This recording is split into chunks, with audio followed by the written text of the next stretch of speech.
वंदे मातरम कर्मचारी साथियों, जैसे कि आपको पता है आगामी दिनों में या कल से कई जो चतुर्श्रेणी कर्मचारी में नियुक्त साथी हैं उन्होंने कार्य ग्रहण करना शुरू कर दिया है। कल सोमवार से कई लोगों ने कार्य ग्रहण कर लिया जो नज़दीक में थे, जिनकी दूर पोस्टिंग हुई है वो अपने हेल्थ सर्टिफिकेट और पुलिस वेरिफिकेशन सर्टिफिकेट जो है चरित्र प्रमाण पत्र है उसके लिए कोशिश कर रहे हैं और आज या कल में आगामी दिनों में विभिन्न अपने अपने जो भी नियुक्ति स्थान पे कार्यग्रहण करेंगे।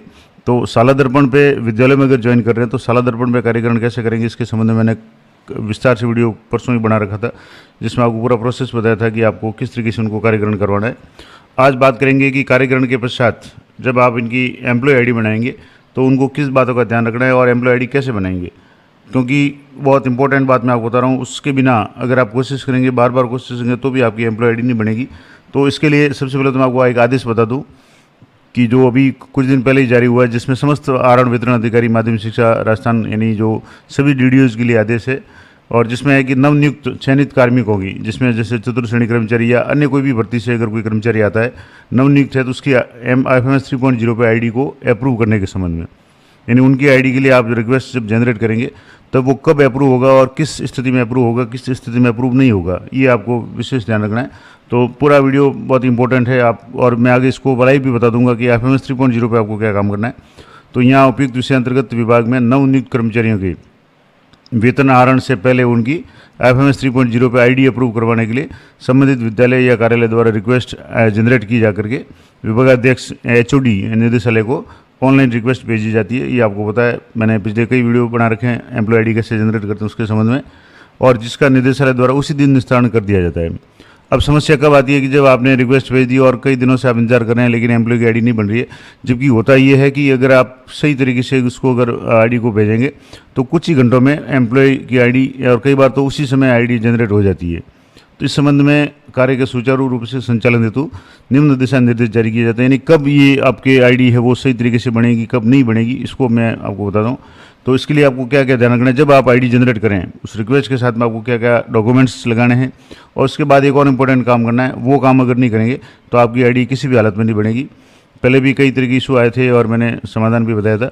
तो पहला काम तो ये करना है कि विद्यालय या कार्यालय द्वारा जहाँ भी वो नियुक्त होते हैं, अब जैसे विद्यालय में ज़्यादातर नियुक्त होंगे लेकिन कई कार्यालय है जैसे CBO कार्यालय, DO कार्यालय वगैरह, वहाँ भी कई नवनियुक्त कर्मचारी है वो नियुक्त हुए हैं या हो रहे हैं, उनकी नियुक्ति आदेश जारी हो चुके हैं और कार्यग्रहण कर रहे हैं। तो कार्यग्रहण के बाद में कार्मिक की जो रिक्वेस्ट आईडी जनरेट कर अप्रूव हेतु HOD की भिजवाई जाती है।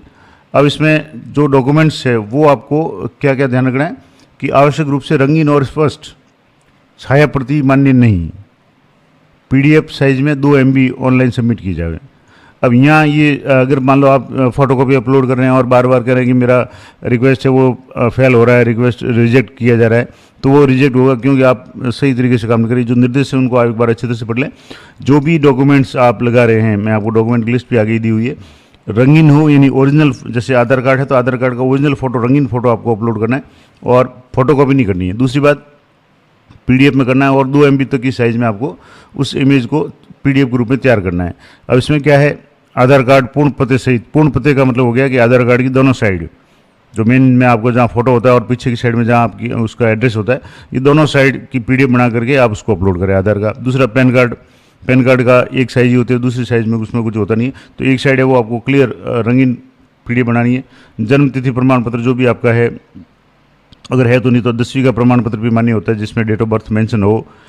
एकल या संयुक्त पासपोर्ट साइज फोटो, आपकी फ़ोटो है वो भी रंगीन हो, ओरिजिनल हो। और विवाह प्रमाण पत्र, अगर विवाहित होने की स्थिति में नियुक्ति आदेश, तो नियुक्ति आदेश तो रंगीन होगा नहीं, लेकिन जैसे भी ये ओरिजिनल आदेश आपके पास में जिसमें साइन वगैरह ओरिजिनल हो, उसकी आप सही तरीके से PDF बनाएं। कार्यग्रहण रिपोर्ट, शाला दर्पण से ऑनलाइन कार्यग्रहण करवाना है, उसकी रिपोर्ट आपको साथ में संलग्न करनी है, उसकी भी आप रंगीन प्रिंट या जैसे भी कलर है वो प्रिंट निकालें। पासबुक इसमें क्लियर लिखा है छाया प्रति, यानी फोटोकॉपी मान्य नहीं होगी। और बैंक पासबुक के मेन पृष्ठ की आगे या तो फोटो या कैंसिल चेक की कॉपी, ये तो अनिवार्य है। इसके अलावा आप जैसे जन आधार कार्ड है या आपकी कोई ऐसा प्रमाण पत्र है जिसमें आपकी कैटेगरी का फ़ायदा लिया हो, जैसे जाति प्रमाण पत्र में ST SC OBC EWS वगैरह कोई हो, या कोई महिला है तो विवाहित परित्यक्ता या विधवा कैटेगरी में अगर सेलेक्ट हुई है तो वो भी प्रमाण पत्र आप साथ में जरूर लगाएं। ये दिए हुए हैं ये तो सामान्य है, लेकिन इसके अलावा अगर आपकी कोई कैटेगरी है और जिसमें आपने बेनिफिट लिया है, किसी भी खेल कैटेगरी वगैरह है या जो भी कैटेगरी है, तो वो भी आप साथ में लगाएं। ये तो हो गया पहला काम कि आपको आवश्यक रूप से रंगीन और स्पष्ट फोटो पीडीएफ है वो अपलोड करनी है, छाया प्रति फोटोकॉपी अपलोड नहीं करनी है। दूसरा, इससे भी इम्पोर्टेंट बात है कि शासन के प्रासंगिक पत्रानुसार श्रीमती डॉक्टर ज्योति बाला व्यास वित्तीय सलाहकार का पदस्थापन माध्यमिक शिक्षा निदेशालय बीकानेर में वित्तीय सलाहकार के प्रयुक्त पद पर किया गया। अतः ऑनलाइन रिक्वेस्ट एचओडी स्तर पे ज्योति बाला व्यास वित्तीय सलाहकार की आईडी पर प्राप्त होने के पश्चात आवश्यक दस्तावेज का मिलान करने के बाद में आईडी अप्रूव कर दी जाएगी। जैसे ही डॉक्यूमेंट्स आप भेजेंगे कुछ मिनट के बाद में, जब वहाँ से अगर, और कोशिश करें कि आप जो ऑफिस टाइम में आईडी भेजेंगे तो तुरंत आपकी रिजेक्ट या अप्रूव हो जाएगी। कब होगी? जब आप सारे डॉक्यूमेंट रंगीन और स्पष्ट भेजेंगे तो आवश्यक दस्तावेज का मिलान करने के बाद आईडी अप्रूव कर दी जाएगी। और यदि दस्तावेज में कोई कमी है या स्पष्ट नहीं है, अगर आप मेन रंगीन की जगह आप फोटोकॉपी अगर अपलोड कर रहे हैं तो उस स्थिति में आईडी को रिवर्ट या रिजेक्ट कर दिया जाएगा। तो ये आप विशेष ध्यान रखें। इसके बाद में इस पत्र के जारी होने की दिनांक से पूर्व यदि किसी नवनियुक्त कार्मिक की रिक्वेस्ट आईडी जनरेट करने हेतु संजय धवन या मीना सोनगरा वित्तीय सलाहकार की आईडी पर भिजवा रखी हो तो वो उस रिक्वेस्ट आईडी पर अब कुछ नहीं किया जा करके पुनः नई रिक्वेस्ट आईडी है वो जनरेट करें और ज्योति बाला व्यास जो वित्तीय सलाहकार उनकी आईडी पे भिजवाया जाए। कहने का मतलब ये हुआ, कई लोगों ने महीने भर पहले, 2 महीने पहले, 3 महीने पहले रिक्वेस्ट भेजी थी एम्प्लॉय आईडी के लिए, अभी तक नहीं बनी। ऐसे हालांकि अब तो मामले नहीं, लेकिन शुरू में कुछ दिन थे और वो बार बार कह रहे कि हमने आईडी भेजी हुई है, उस पर कोई कार्रवाई नहीं हो रही है। तो कार्रवाई नहीं होगी क्योंकि जो एचओडी थे वो चेंज हो गए। पहले एचओडी थे संजय धवन थे, उनके आईडी पे आपने भेजा, लेकिन जब वो ट्रांसफ़र हो गए उनके बाद में मीना सोनगरा जो है वो आई, इन मैडम का भी ट्रांसफ़र हो गया। अब जो है वो आईडी आपको भेजनी है जो ज्योति बाला व्यास जो मैडम है उनके आईडी पे, और उनके आईडी पे भेजेंगे तभी वो आईडी अप्रूव होगी, अन्यथा उनकी आईडी है वो वहाँ पड़ी रहेगी और आप रिक्वेस्ट कितने भेजें। तो सबसे पहला काम आपको IFMS 3.0 पे एचओडी को सिलेक्ट करना है।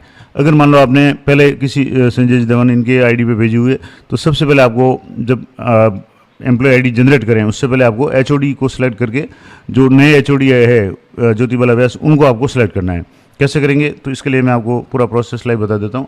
यहाँ से आपको IFMS 3.0 पे जाना है और यहाँ SS एम्प्लॉय में जाकर के आपको यहाँ DDO रोल की जगह आपको HO रोल सेलेक्ट करना है, क्योंकि एम्प्लॉय आईडी है वो HO रोल में बनती है। तो यहाँ से जैसे HO रोल सेलेक्ट कर लिया, अब जो सबसे इंपॉर्टेंट काम करना है वो यहाँ से मैनेजमेंट, एम्प्लॉय मैनेजमेंट में जाना है। मैनेजमेंट में जाने के बाद में वर्क फ्लो कन्फिग्रेशन, कोई भी काम करते हैं उसके लिए वर्क फ्लो कन्फिग्रेशन यानी ये काम किस स्तर से होगा, किस लेवल से होगा, वो आपको डिसाइड करना होता है। और यहाँ प्रोसेस टास्क असाइनमेंट, इस पर आपको क्लिक करना है।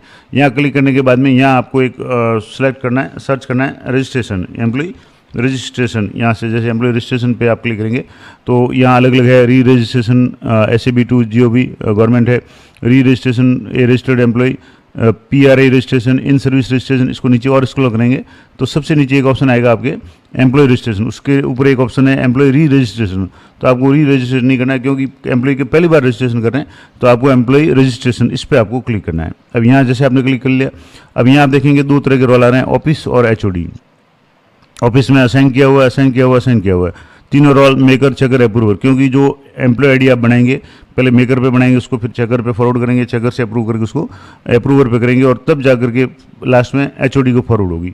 अब यहाँ HOD है, यहाँ अप्रूवर है, यहाँ तो राइट का निशान, इसका मतलब रोल असाइन किया हुआ है, लेकिन यहाँ अप्रूवर में आपके आ रहा है अनअसाइन।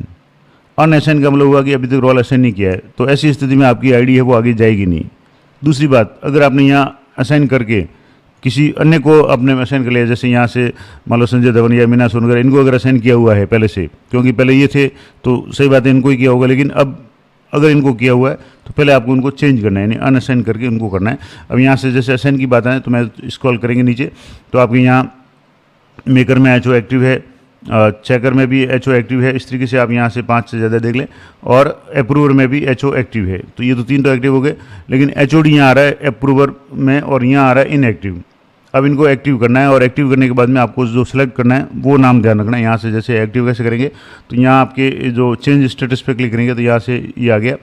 अब यहाँ आ रहा है are you sure want to change status, ये इस पर क्लिक करेंगे तो नो डाटा आ रहा है। अब यहाँ आपको सबसे पहले ऊपर इस पर जाना है और यह अनअसाइन किया हुआ इस पर आपको क्लिक करना है।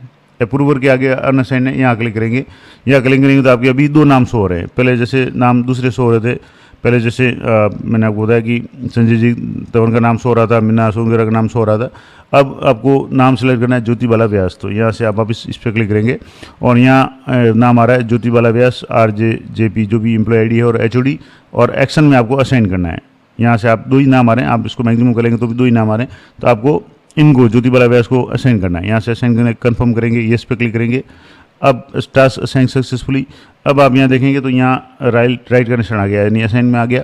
और यहाँ आप देखेंगे तो अप्रूवर में आपने मान लो नहीं आ रहा तो आप नीचे और देख लें, यहाँ आ गया HOD अप्रूवर और ज्योति बाला व्यास इनकी एम्प्लॉय ID आ गई और एक्टिव स्टेटस आ गया।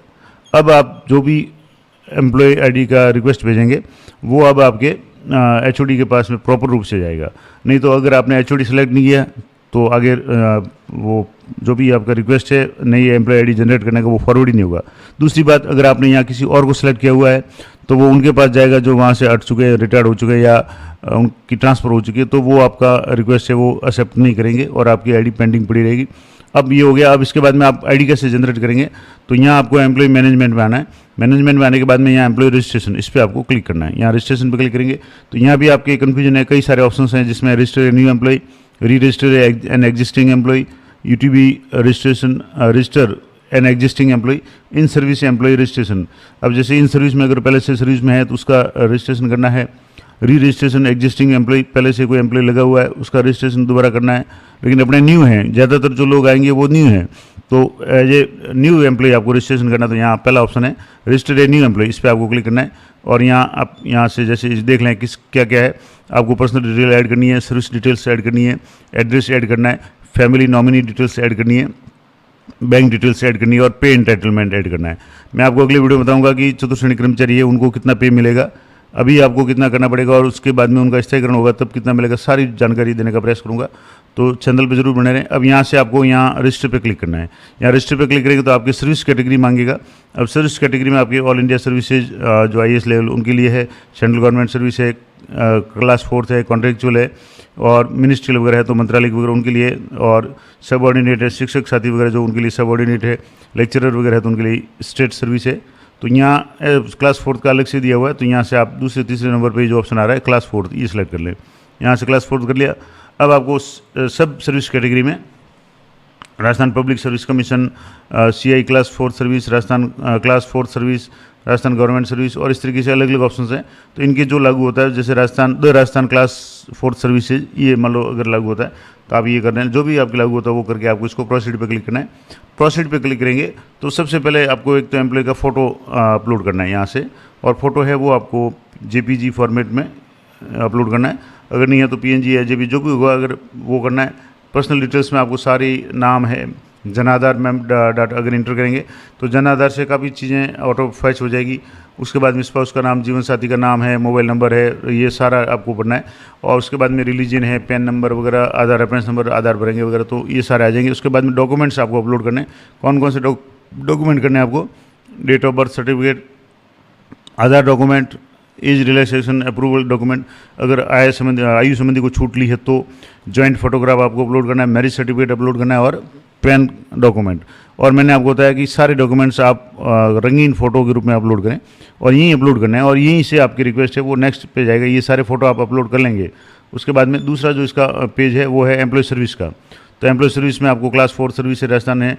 अब डेजिग्नेशन में आपको यहाँ से सेलेक्ट करना है, क्लास 4 है, पियोन है, जो भी आपके क्लास 4 जैसे हो गया। उसके बाद में आपको सब सर्विस में रेगुलर है, टेम्प्रेरी है, तो यहाँ से जैसे रेगुलर आ जाएगा। सब सर्विस में आपको प्रोफेशनल ट्रेनिंग आ जाएगा क्योंकि प्रोफेशनल है। उसके बाद एम्प्लॉय स्टेटस में आपके यहाँ एक्टिव आ जाएगा। एंटाइटलमेंट में अभी जैसे ये 2024 के बाद के हैं तो यहाँ से 22 के बाद के, तो यहाँ ऑन और आफ्टर 1/4/2022 ये आप करना है। गजेटेड नॉन गजेटेड में इनका नॉन गजेटेड ऑटोमेटिक आ जाएगा। सर्विस कोटा आप देख लें, किसी सर्विस कोटे से लगे हो तो ठीक है, नहीं तो आप उसको NA कर लेना है। यानी खेल कोटे से, फिजिकल हैंडीकैप वगैरह, डाइवोर्स है वगैरह है तो ठीक है, नहीं तो आपको NA करना है। उसके बाद में अपॉइंटमेंट ऑर्डर है, अपॉइंटमेंट डेट है, ज्वाइनिंग डेट है, डेजिग्नेशन अपॉइंटिंग अथॉरिटी का क्या है, यानी नियुक्ति अधिकारी का क्या पद है, जैसे जिला शिक्षा अधिकारी आदेश कर रहे तो उनका है। ये सारी भर करके आपको किस तारीख को ज्वाइन किया, कार्यग्रहण की तिथि वगैरह, ये सारे भर करके यहाँ आपको डॉक्यूमेंट जो अपलोड करने हैं उसमें आपको 3 तरह के डॉक्यूमेंट करने हैं। अपॉइंटमेंट लेटर यानी नियुक्ति आदेश जो नियुक्ति अधिकारी द्वारा जारी किया गया है, जैसे डीओ साहब से किया है। उसके बाद में कन्फर्मेशन ऑर्डर, तो कन्फर्मेशन ऑर्डर भी इनका हुआ नहीं स्थायीकरण, तो उसको छोड़ दें। उसके बाद में ज्वाइनिंग एप्लीकेशन, उनकी जो एप्लीकेशन ज्वाइनिंग है, और कन्फर्मेशन आदेश की जगह आप साला दर्पण पे कार्यग्रहण का आदेश है वो अपलोड कर सकते हैं। तो ये सारे करने के बाद में आपको तीसरे स्टेप पे आना है। तीसरे स्टेप में आपको एड्रेस संबंधी डिटेल्स है, तो एड्रेस आपका परमानेंट एड्रेस और करंट एड्रेस। करंट एड्रेस जहाँ आपकी नियुक्ति स्थान है वहीं आपको भरना पड़ेगा, क्योंकि हाउस रेंट वगैरह मिलेगा। उसके बाद में फैमिली और नॉमिनी डिटेल्स है, तो इसमें आपको जनाधार एंटर करेंगे तो फैमिली मेम्बर्स की डिटेल्स आ जाएगी, उनको आपको ऐड करना है।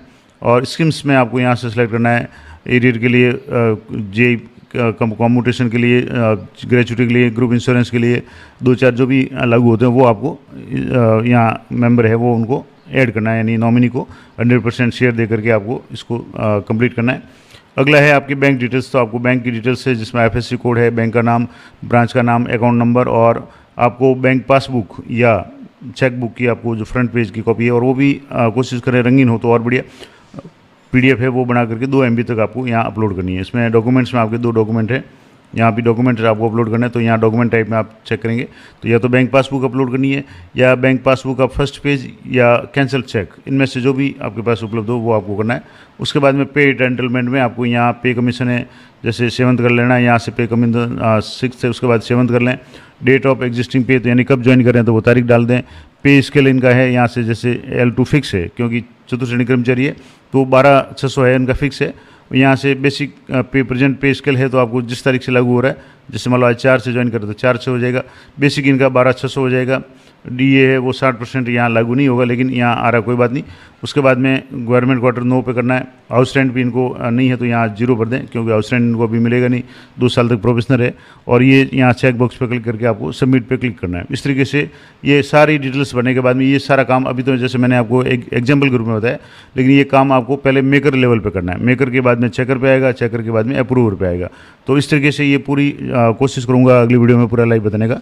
तो लगभग मैंने सारी डिटेल्स बताई, वीडियो थोड़ा लंबा जरूर हुआ है, लेकिन संपूर्ण जानकारी मैंने आपको देने का प्रयास किया। फिर भी आगे अगर कोई समस्या आती है तो आप कमेंट कर सकते हैं, मैं यथासंभव उत्तर देने का प्रयास करूंगा। और सबसे पहले मैंने आपको बताया कि 2 काम करने हैं आपको। पहला तो आप जो भी ID जनरेट करो उसके लिए सारे डॉक्यूमेंट्स की PDF अच्छी तरह से तैयार कर लें, और फोटो का भी माननी नहीं है, ओरिजिनल डॉक्यूमेंट्स की PDF बनानी है। दूसरा, यहाँ HOD रोल में या HO रोल में जा करके आपको जो HOD है उनको सिलेक्ट करना है, ज्योति बाला व्यास को। इनकी ID पे ही जब आप रिक्वेस्ट भेजेंगे तो ही ID बनेगी, अन्यथा ID नहीं बनेगी, ये जरूर ध्यान रखें। और कैसे इनको सेलेक्ट करना है मैंने पूरा प्रोसेस लाइव बता दिया। जानकारी अच्छी लगे तो वीडियो को लाइक करें, शेयर करें। मिलते हैं नेक्स्ट वीडियो में, तब तक जय हिंद, जय भारत।